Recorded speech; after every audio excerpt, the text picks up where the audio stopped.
Do you like sports? Do you like art? What about science? Giraffes? Giraffe scientists that paint rugby games? It's all available on Audible, the biggest audiobook site with the largest selection of audiobooks this side of the inner solar system. No need to use your boring old eyes anymore. The ears are the future, my friend. Why, you're using them right now. So check out Audible and get your listen on. Go to www.readlearnlivepodcast.com/audible to start your 30-day free trial today. A friend of Bob's once said it takes a lot of artists to make an art world, and that's so true. You have to sort of have all these people banging around and working in their ideas and thinking about things, and that energy and excitement is what makes it happen. The sort of collective endeavor is really quite marvelous.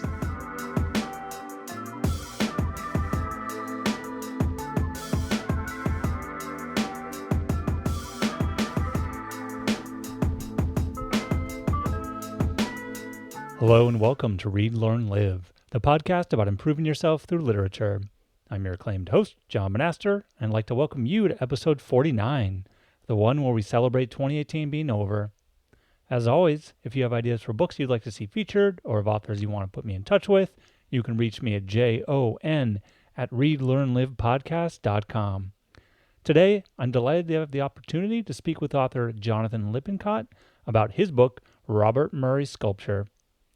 Jonathan D. Lippincott is the author of large-scale fabricating sculpture in the 1960s and 1970s. Design manager at Farrar, Straus & Giroux, he also works independently as an art director and designer on illustrated books about architecture, landscape, and fine art. He has written about art for the Paris Review Daily, On Verge, and Tether, a journal of art, literature, and culture, and curated shows including the 80th anniversary exhibition for American abstract artists.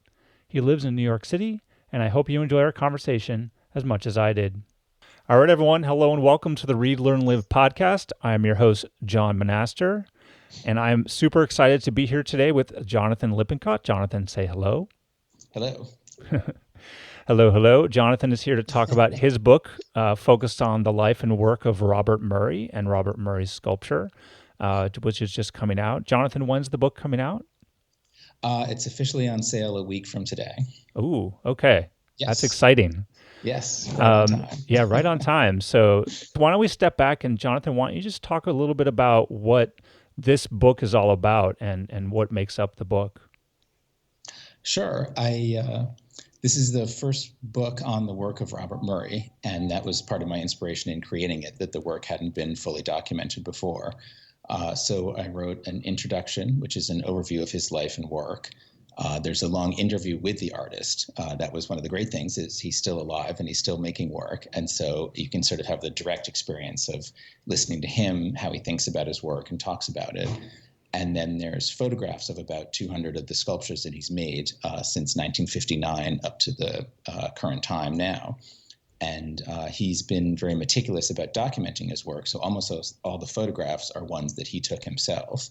So that was sort of the great treasure in his studio, is to have that whole archive ready and available to use. Yeah, definitely. I mean, I think that's something he talks about in the book, actually, about, the difference between sculptors that photograph their own art versus people that, have someone else do it. Right. Okay, well, cool. Let's talk a little bit about you putting the book together, and then we can talk about Murray and his art. Okay. So the first thing I want us to ask, and what we were just talking about before we hopped on here, is, you have a personal connection to the book and to the work, and so I just wanted to get that out there and find out how you were personally connected, and knowing that you have this personal connection, what made you feel like now is the right time to put everything into the book? Right. Well, my father created a company. It was an industrial fabrication company, but they only worked with artists making fine art, making large-scale sculpture for the most part. And that was actually the first company created to do that. A lot of artists, including Robert Murray, had worked with fabricators, but usually their primary business was building submarines or bridges or working on automobiles or different things like that. So they were set up to do fabrication, but they weren't really set up for the more exploratory and occasionally sort of nonlinear experimental process of creating a work of art. And Robert Murray was one of the artists in the first group chosen to work at Lippincott in 1966. So he and my father met the year before I was born.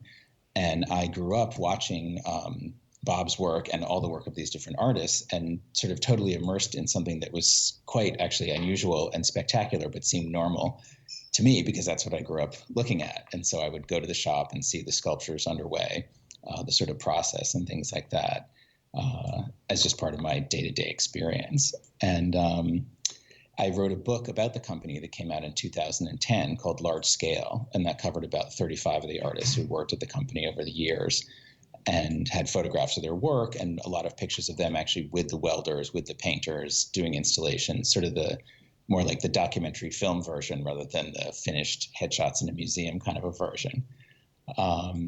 And as I was doing that research, there were sort of 3 or 4 artists that there wasn't a monograph on. And that really struck me as amazing because they had been in these shows, they're in all the big collections, all that kind of thing. And Robert Murray was one of those artists.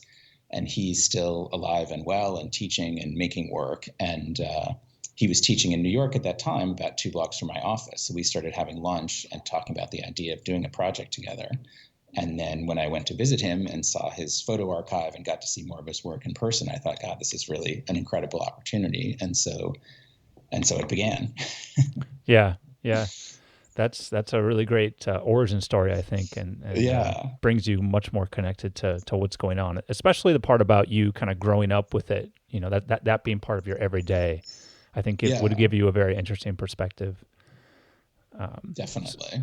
So knowing all of that, you kind of lucked out in a lot of ways, right? You were there for growing up, for seeing everything. You had a connection to the artists. Robert Murray took all these great photos of his own work that you were able to review. I mean, so a lot of things fell into place here. Some of this, what I'm usually curious about though is, what was the harder part about all of this? What was there anything that was particularly difficult to you as you were working through putting the book together? I think one of the biggest, yes, a few things, but one of the biggest things, this is the longest piece I've ever written. And I think in particular, when you're talking about biography, it's very challenging because there's, people live all these days and they do all these things. And there's so much material that comes out of conversation with your subject, if you're lucky enough to have a living subject, or doing the research, reading books, things like that. And you can't possibly put it all into the book. And because this wasn't meant to be a monster biography, it was meant to be a chapter of an art book, there's sort of even other constraints. And so there are cases where I'll read, 2 or 3 books about the way public art worked in the 60s in terms of funding to write 1 paragraph in the introduction. So it's sort of an enormous amount of research, but you have to just distill down and distill and distill. So I probably, I went through at least 18 or 20 drafts of the introduction. I had a few different people read it at different stages, which was tremendously helpful because you can you get so into your research that you sort of forget, do I need to explain this? Do I not need to explain this? So I think sort of wrestling with the material was definitely challenging, but it was, along with that, it was things I was already interested in, and it was exciting to sort of get down into more detail on it and sort of learn more about certain artists I hadn't heard of, or shows that were going on that I was less aware of, things like that. So it's a lot of great material, but it's a lot of wrestling to get it into shape for sure.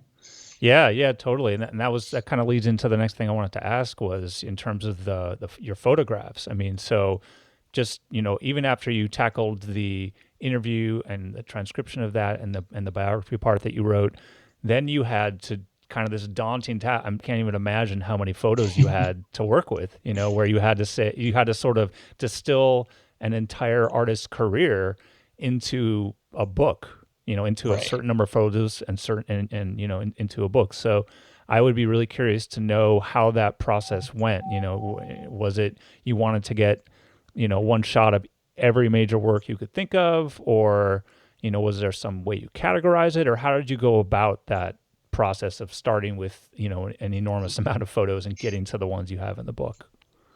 Right.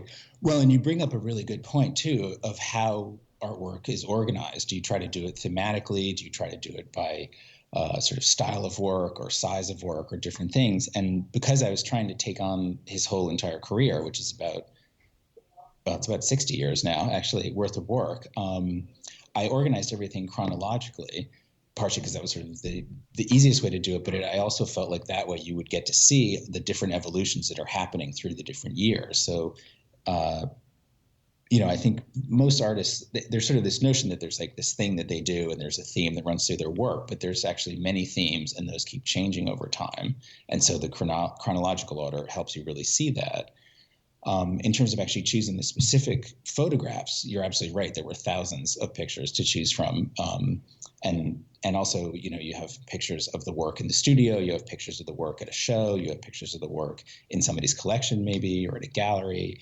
And so it was trying to find a variety of different places and sort of, ways to look at the work, but you're also trying to find what Bob calls representative angle of a work. So a sculpture obviously is a three-dimensional object that you would experience in real life by walking around it and looking at it. But if you get one picture, or occasionally two pictures, I sometimes had multiple images of sculptures, you're trying to get the photograph that really best represents the sculpture and sort of gives you the best idea of what that experience in real life would be like if you got to see it.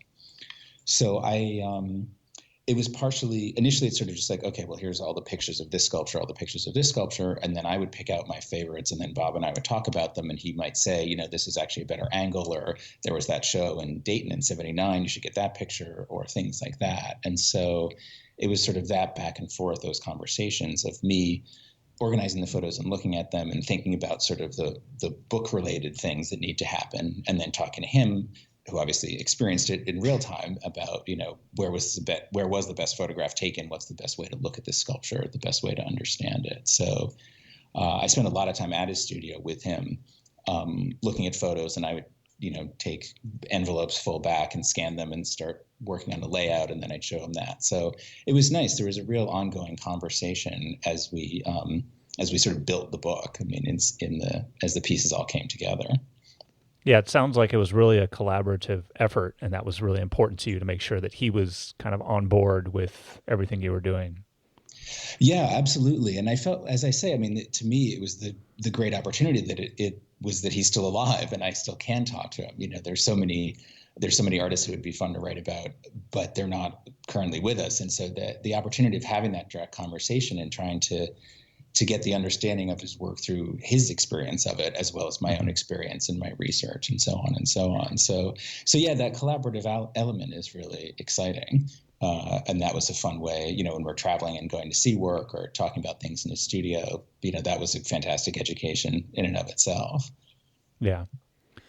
Okay, well, let's talk a little bit about Murray's biography as you wrote it in the book, and then maybe try and connect that to some of his art. And again, this is always, art is a tough discussion, voice only. So, Right. The extent to which you want to bring in descriptions of his artwork or anything else that can help people imagine or otherwise compare what he was doing to other things people might be familiar with. That's always helpful. Sure. But just I know this is something you and again, you started sort of chronologically in the introduction. So why don't we talk about his childhood? Because I think he had a very interesting childhood that sort of directly started to lead him down this path very early. Yes, I think he grew up in Saskatoon, which is in the Prairie States in Western Canada, the Canadian Midwest, as he calls it. But he was definitely interested in art from a young age, and he really loved to draw in particular, and I think did that a lot. And his parents were very supportive of that. I think his regular, the elementary school, junior high school kind of thing didn't have a lot going on in terms of art classes, but he took classes around town at a local university that had classes for children and then for young adults and things like that. And the great thing was it was a small artistic community, and so he was able to study with significant artists in his community. And so he was really encouraged in that, I think, from an early age, and kept on pursuing that. And he spent a lot of time, outdoors, hiking and fishing and things like that, but also a lot of time drawing the landscape and doing watercolor paintings and things. So I think it was a pretty immersive experience right from the beginning. All of the artists he knew as a young man were also teachers. because that's how they made a living. They didn't make a living as artists, as most artists don't make a living as artists. So that sort of seemed like, well, I'll go to teaching school and I'll get my certificate and I'll be an art teacher. And so that's what he did, and most of his friends did in those days. And then just sort of kept on going from there. Another aspect of his childhood, which became significant for his adulthood and as well as for his artwork, is that he was always tremendously fascinated by airplanes and really interested in that. And so he joined the Royal Canadian Air Force Reserves when he was in high school, specifically so he could get his pilot's license. Unfortunately, that program was discontinued while he was still in the reserves, so he resigned from that and pursued the art teaching career. But he later did get his pilot's license, specifically with seaplanes, and that's also been sort of a running thread through his life. He was one of the founders of the Seaplane Pilots Association. He helped create the magazine, so on and so on. So the sort of art and seaplanes are the parallel themes. And I found an enormous number of photographs of airplanes in his studio, along with all the art photographs. Yeah. So a lot to sort through. Yeah, that's so interesting that like a childhood fascination like that would carry on, because I feel like for a lot of us there are things that we're fascinated about in childhood that we sort of drop, but it seems like he was intensely curious about a couple things and really held on to those. And that deep focus, definitely. Yeah. So you kind of alluded to how he was, he took these classes, he was drawing, he was doing watercolors. So what he was most famous for, though, and what most of this book is his sculpture work. And so I'm just curious about how he finally settled on that, in terms of, okay, I can do all these things. Sculpture is going to be my focus, and then moving from that to large scale sculpture. And, what is it about large scale sculpture that is going to allow me to evoke a certain emotion from people in a way that I can't do any other way? Right. Well, it's interesting. I think sculpture was much less often taught in those days. People were taught to draw, they were taught to paint. But one of his art history teachers in college was a sculptor and talked a lot about sculpture. So I think there was exposure to the work in that way. And then just after college, he entered a competition. They were looking for a new sculpture in front of the city hall in Saskatoon. And he thought, well, that's an interesting idea. And he created a model and submitted it, and his piece was chosen. And so the sculpture was fabricated. This would have been 1959-60. And as he was looking around at painting and, continuing to explore abstraction and realism in his own painting, but I think he felt like there had been such huge strides in painting in terms of the abstract expressionists, people like Mark Rothko, people like Jackson Pollock. And he felt like, good God, how can I think of something new when these people are all working away at it? And I think he felt like sculpture had more opportunities there. There was sort of something that really intrigued him about that. And so when he moved to New York in 1960, a friend of his, another artist from Saskatoon, but who was a sculptor, came to visit, and they went out to a place called the Modern Art Foundry.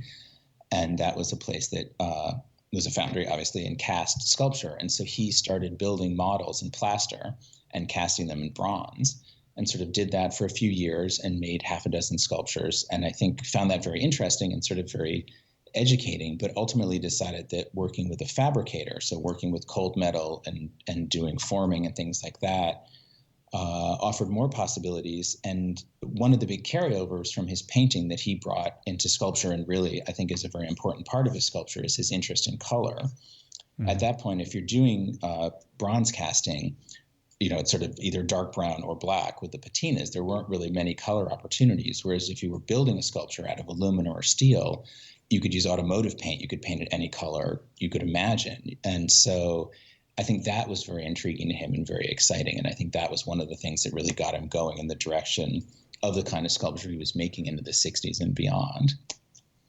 And so,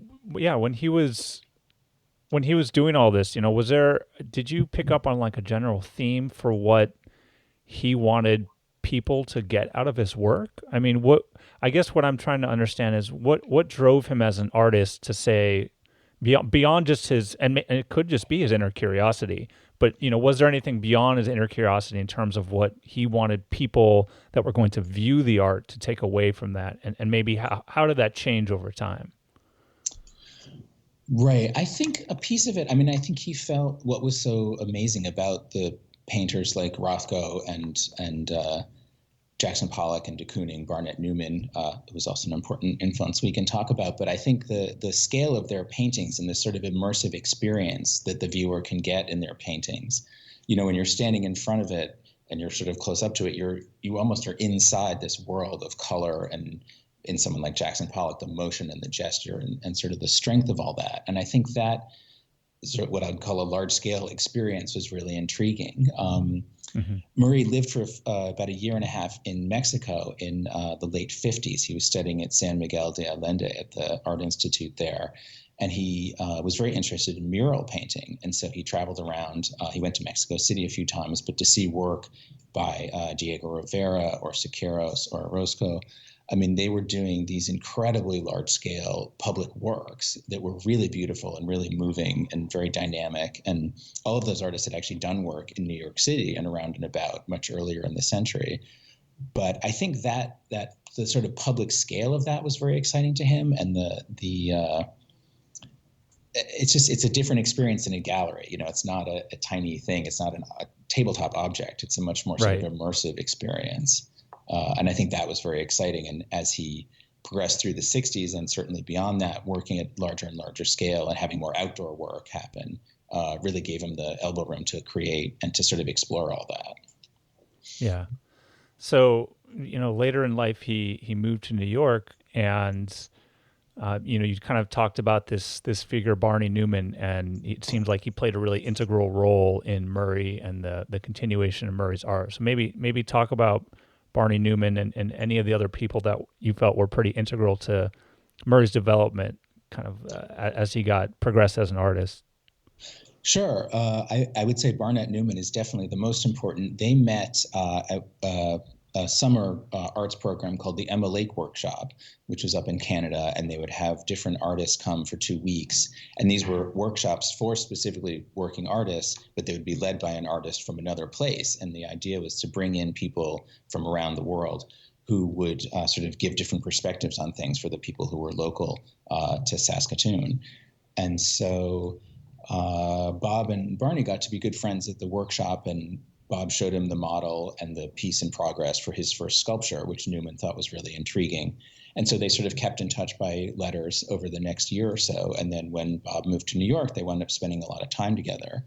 And Newman was tremendously generous in terms of introducing him to people, bringing him to see private collections, showing him his own work in storage or in his studio, things like that, and also introducing Bob to other artists and to art dealers. And Newman had had a couple of shows with Betty Parsons, who was a really incredible art dealer in the 50s and 60s. And so that was actually Bob's first solo show, was at the Betty Parsons Gallery in 1965.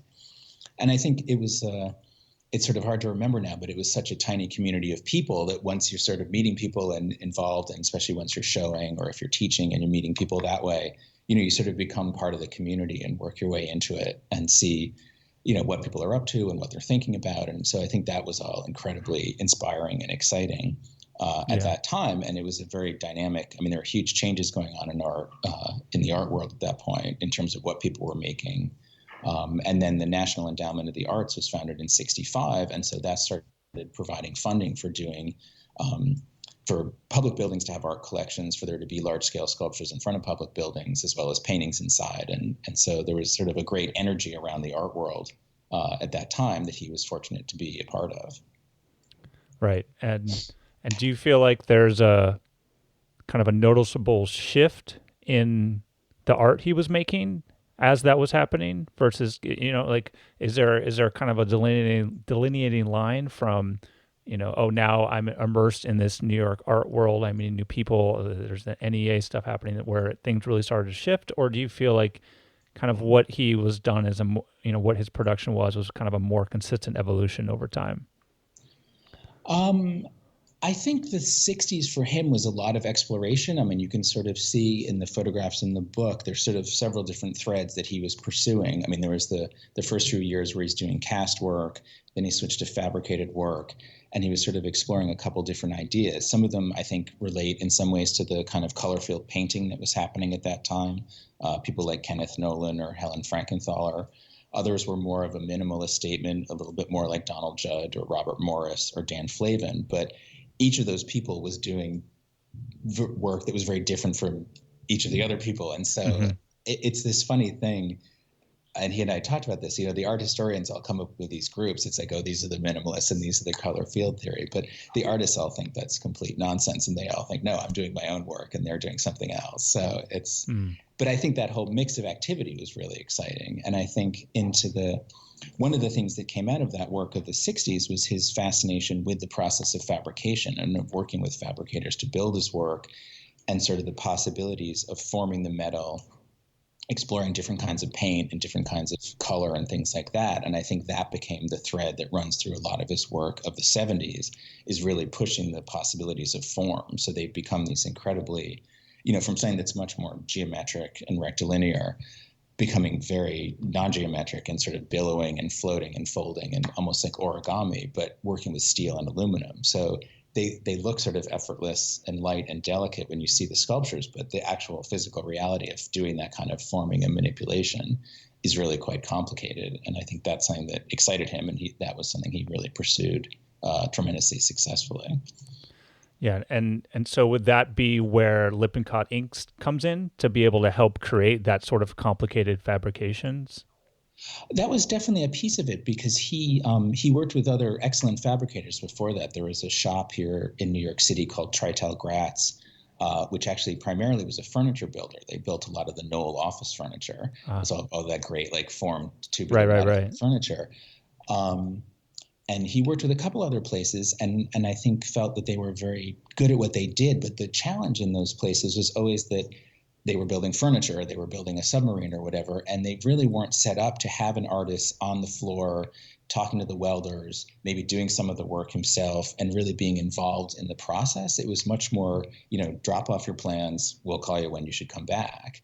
And the way Lippincott was set up was that no artist wanted to work like that. They wanted to be there and look at stuff and make decisions. And part of that comes out of the very real necessity of the difference between a small model that's on the table that you're looking down at, and that made into a sculpture that's 12 feet tall. It's not just like enlarging something like a photograph or a Xerox machine. You actually have to make changes to the shapes and the forms a bit for it to read correctly and for it to be the experience that the artist wants it to be.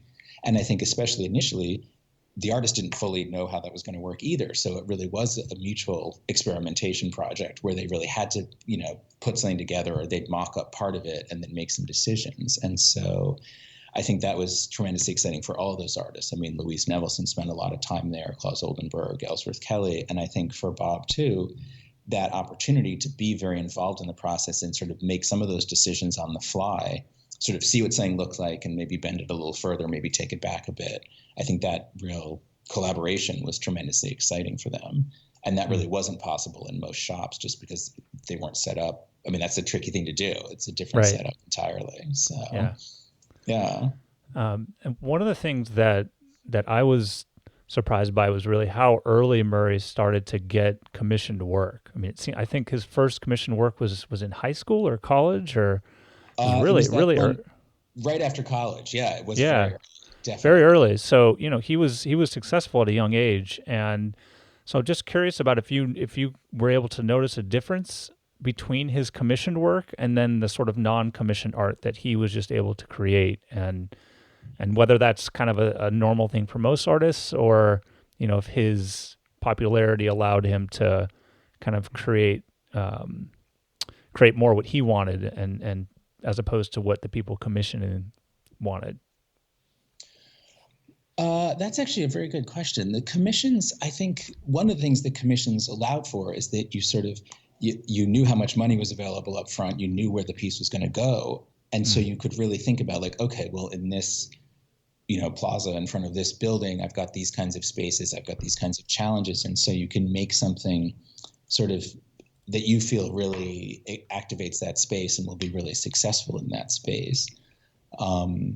And so oftentimes, because they're commissioned and because they're outdoor public spaces, you can just make something that's larger. So it can be a bigger statement. You can sort of explore ideas that you feel are more appropriate for that larger size. Some pieces, sort of want to be smaller and some larger.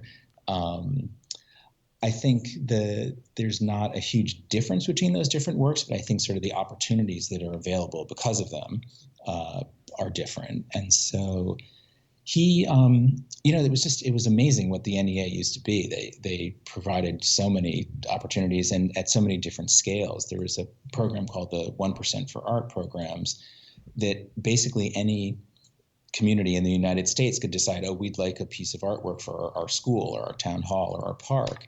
And they could get together and the 1%, the NEA commission would work with them to, look at different artist possibilities, select an artist, and put this whole thing together. And so it was, again, there was a lot of sort of collaboration going on with that. And I think that allowed a lot of different things to happen all over the country. It's not even just in New York City. This was something that was more available to everyone, which is very exciting. Yeah, definitely. So you mentioned earlier about Murray's interest in flying and being a pilot, and I was wondering if you could kind of expand on that and talk a little bit about the connection to the landscape art and how that and the forms maybe, and how his interest in flying and kind of maybe even just generally being above and looking down sort of influenced his art. Right. I think, there's a body of work in the early 2000s that I think most specifically, but I think that throughout his sculpture, he was always very interested in landscape and in the forms of the landscape. And it's a funny thing. I think with certain abstract art, it is purely abstract, and there's no specific reference or inspiration necessarily. But I think with a lot of Bob's work, there is, it's definitely abstract, but it is inspired by the landscape and the sort of movement of the landscape and the forms of it. And I think all those years flying obviously gives you a very different perspective on the landscape. You're seeing it from above. You can see sort of more elements of patterns of things, and it just gives you a different sense of the proportion and the vastness of it. I think especially flying around Western Canada or some of the more remote places he's been, it's pretty breathtaking. It's amazing to see the landscape in that way. And as I mentioned, there's a group of work in the early 2000s, and he started taking photographs that he had taken from his airplane of the land and sort of doing drawings based on them. So certain elements of the landscape in certain forms, almost like sort of Matisse cutout kinds of shapes. And he would do these drawings, somewhat reductive drawings, and no buildings or roads or things like that. It was really much more about the forms of fields and rivers and things like that. And then this sort of generated an incredible group of work, metal sculptures called the landscape reliefs, and also a series of woodblock prints and a series of paintings that were sort of exploring these different shapes and landforms and the way they fit together. So I think that's probably the most direct aspect of it, but I think it's sort of always been a thread in his work. But I think it's also always that he's just been really loves airplanes and likes working on them and spending time on them, and sort of the history of it all was also appealing. So yeah. And in terms of his work overall, one of the things that I thought was really interesting was the fact that he uses Native American place names for titles of the work, and then it seems like that's been pretty consistent across his body. And so, maybe if you know any of the more well-known titles offhand and what they mean, but just generally, I'm curious why he decided to do that. It's a very interesting choice. Yes, definitely. I think it is interesting. Where he grew up, he was going to school with Cree children, and I think his community was pretty. There were lots of indigenous people living in Saskatoon and in his area, and I think he was always very interested by their artwork and the teepees and the beading and the crafts and things like that. And I think he was also always tremendously engaged by the storytelling and the mythology of the indigenous people. And this is an interest he shared with Barnett Newman and with some of the other artists he knew over the years. The place names partially, I think, come from him thinking of the sculptures as being sort of markers in the landscape and being specific to a place. And I think the names, sort of the sound of the names is very beautiful and very evocative. There's not any kind of a literal connection from this name to this sculpture. It's been funny traveling with him in Canada and Alaska. I keep seeing these names going by on the road signs, of the different places and the different, which he's used for his sculptures. Sort of ideas about that kind of thing have changed in more recent years, with people being more concerned, quite justifiably concerned, about appropriation and things like that. But I think he was always very close to the communities, especially on the Georgian Bay, where he lived as an adult. And he was always, he would talk to the tribal elders and he would sort of get permission for these things. So I think it was very much a situation of being admiring and sort of an homage to those things. And I think that he, that was the world he grew up in. I mean, that's what the places were called and where he was traveling and living. So I think it's a very real integration in all that, and it was done in a really connected way. Yeah, I think it's interesting to learn about that sort of thing. I mean, like a interesting fact that I pulled out was that Canada is an Iroquois name. Right. That which I didn't know before that. So it kind of and to think about to notice like you were saying, being in Alaska and seeing like Juneau and Skagway and Ketchikan, like these other names, and you kind of realize, oh, like a lot of the names that we think are just whatever generic names, no, these actually have a long, deep history, and they were pulled from the indigenous peoples of that region. Right. Those names were here before we were. Yeah. Yeah. It was Yeah. very much part of the landscape and part Right. of the history of the people who were here. Yeah. Yeah. So, we've kind of, again, alluded to, in addition to sculpture, he's done lots of other things and during his life, printmaking, watercolor drawing. And it seems like he kind of goes back and forth on that, on doing those. And I guess one of the things I'm curious about is how those two bodies of work sort of, I'm lumping stuff together, maybe unfairly, but basically his non-sculpture and his sculpture work, how those bodies kind of influence one another, if at all, or whether he was very much like, I do my large-scale sculptures, and that's the commissions, and that's what I'm known for, and then everything else is just sort of for fun, and I compartmentalized. No, I think it was all in a mix. I mean, I think you're right. The sculpture was always the primary focus, but he, as I said, as a young man, he was doing a lot of landscape painting out in the landscape painting, the landscape, and that was something he continued doing. He was quite good friends with an artist named Tony Onley, who was a really remarkable landscape painter, Canadian, and so they used to go painting together every summer up on the Georgian Bay. But I think apart from the landscape work, most of the printmaking and some of the painting was really another way to explore color ideas and things that he was doing in sculpture. So sometimes he would do a landscape painting and then add one of his sculptures to it to sort of think about it in the landscape and how that might interact. Some of the series of prints were exploring ideas that he had done in sculpture. There was an early piece called Ferris that he made in 1963, and the forms of that are something he's used in prints and paintings over the years at different times as sort of, using those essential forms as a way to explore color ideas and things like that, and also in sometimes just to explore possibilities of printmaking. He studied printmaking as well as a student and took other classes in that, and I think he really enjoyed building, cutting out his wood blocks and making all the pieces of a print and then actually making the print. And so in some ways it's an extension of just the joy of building things and working with your hands and making objects. And it sort of gave him other venues to explore his different ideas. Sure. I mean, I was going to say it's a bit like making sketches if you're a painter, which actually isn't quite what it is, but along those lines, it's a different way to think. Sure. Yeah. No, which is helpful. Yeah.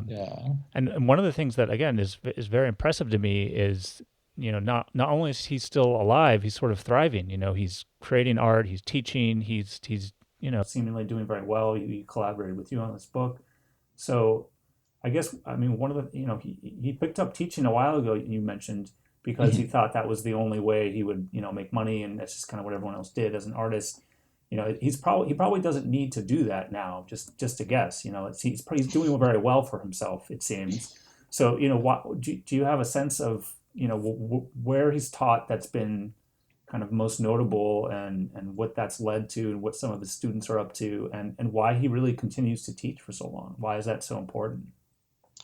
I think it was always really exciting to him. He taught at Hunter College for 4 years in the 60s, and then started teaching at School of Visual Arts, SVA, here in New York in 1971, and taught there on and off, but until about 2015. So that was definitely the longest run of teaching.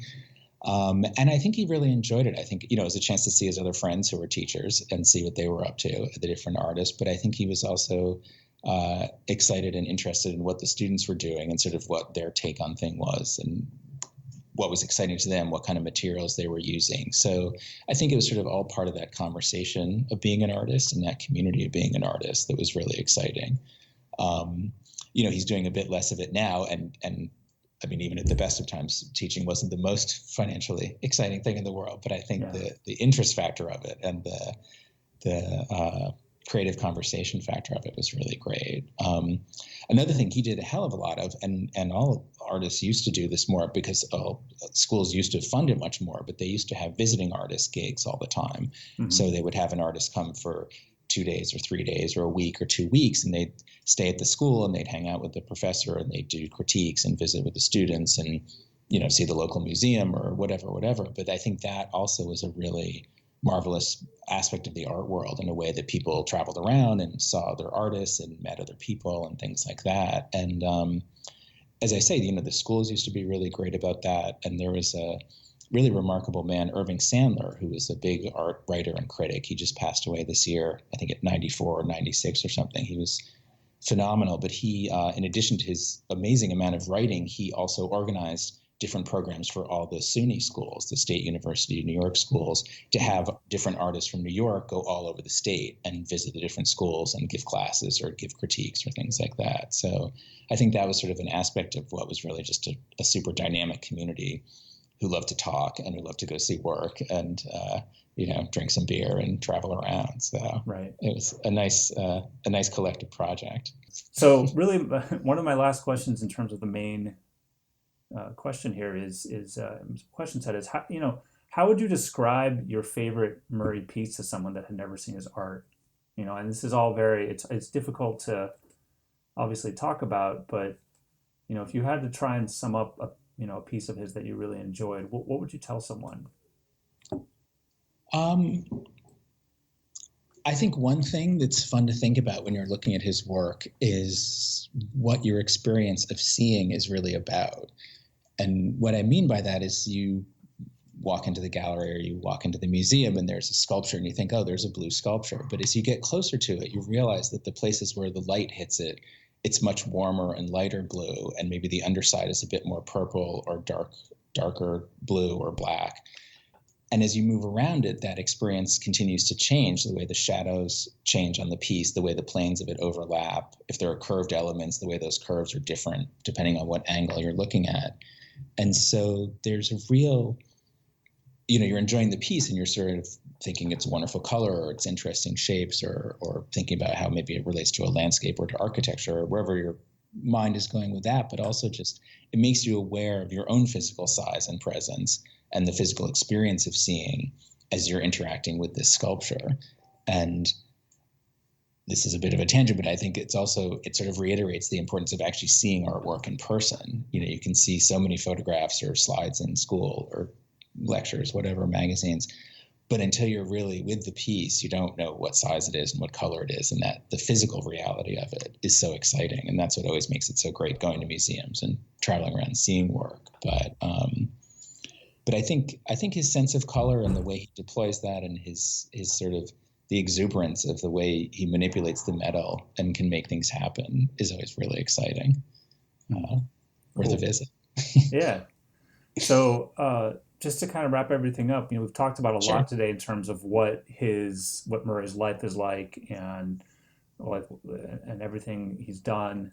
I mean, are there any other ideas or concepts or anything you wanted people to understand about him that we haven't talked about yet? I mean, I think, obviously to make the effort to see the work if you can, and to and for all artists, not just his, but of course it's great to see his. But I think one of the things that really struck me as I was working on this book and doing my research is how incredibly important it is to think about an artist and their work in the context of the world that they were in when they were creating it. I think a lot of biographies, and this isn't just art biography, but act like there's this sort of lone genius in the wilderness with nothing around them. And in fact, in this case, all these artists are living in New York City, mostly in Soho, and they're going to the same shows and bars and galleries and arguing with each other and seeing each other's work. And that the constellation of activity that's there is what's so exciting to me. It's like a friend of Bob's once said it takes a lot of artists to make an art world, and that's so true. You have to sort of have all these people banging around and working in their ideas and thinking about things, and that energy and excitement is what makes it happen. The sort of collective endeavor is really quite marvelous, and the excitement of that, I think, is so great. So sort of think about, if you look at a piece of artwork and you're like, what the hell is this? What's going on here? To sort of make that effort to think about, like, okay, well, what was going on there? What time was it? Where were they? What were they thinking about? And I think there's a sort of anthropological aspect to looking at art or reading novels or listening to music that's actually really exciting, but you have to sort of get your brain over there to engage with that experience. But it's pretty rich, and it's fascinating to get into it. So cool. So what, you've written a couple books now. Are there any other projects you're currently pursuing, or is it you kind of full court blitz on promotional for this one right now? Yeah, definitely trying to focus on the promotion stuff. There's actually going to be a show here in New York in the spring at the David Richard Gallery, opening in April. So that's really exciting. And so I've been talking to them about, getting work together, things like that. There's always some ideas of other books churning around in my head. I feel like on the one hand, I want to take a, year-long break, but on the other hand, it's always sort of fun doing the research and exploring different ideas. What's the date of the show? Do you have that information you can give people? Oh, sure. It's April 7th, and it's the David Richard Gallery in Manhattan. I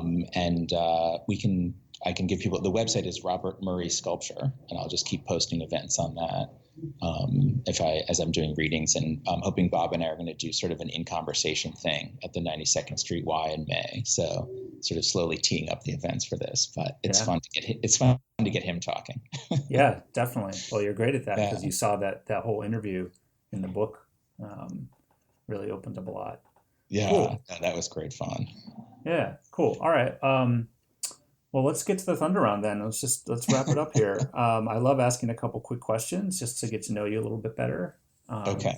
So what's your favorite food and or drink? Okay. I mean, a well-made gin martini always is a good idea.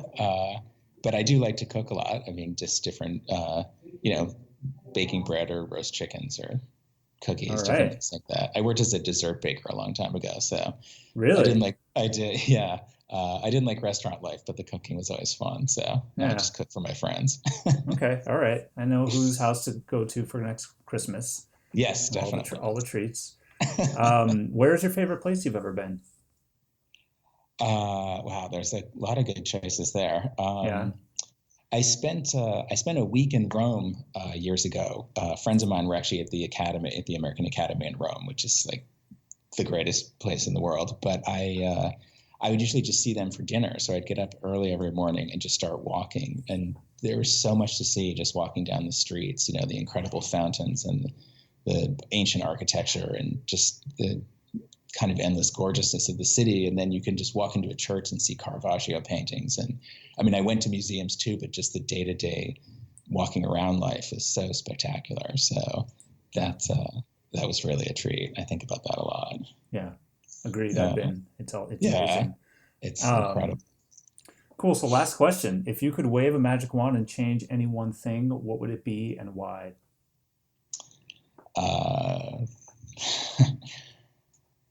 Well, I'll avoid all the political possibilities of that one. But, one thing that would be great, and this was something that I thought about a lot when I was writing the book, if I could get the NEA, the National Endowment for the Arts, back to what it was in the 60s and 70s, when it was really at the top of its game, because it was such a great concept. I mean, it was such a democratic concept. The idea was to get artwork out of museums, not only, but to get it out of museums and into the street and really make it a part of people's day-to-day life. So they had the opportunity to see why it's so great to have art as part of your day-to-day life, to get to look at great paintings when you're at the post office or to see some fantastic sculpture when you're walking to work. And that's sort of the celebration of American creativity and the opportunity to really, for everybody to take part in that. I mean, it's fantastic going to MoMA and museums. That's always a blast, but to have that be more everywhere was so exciting.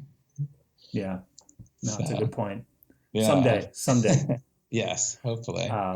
We're working on it. Yeah.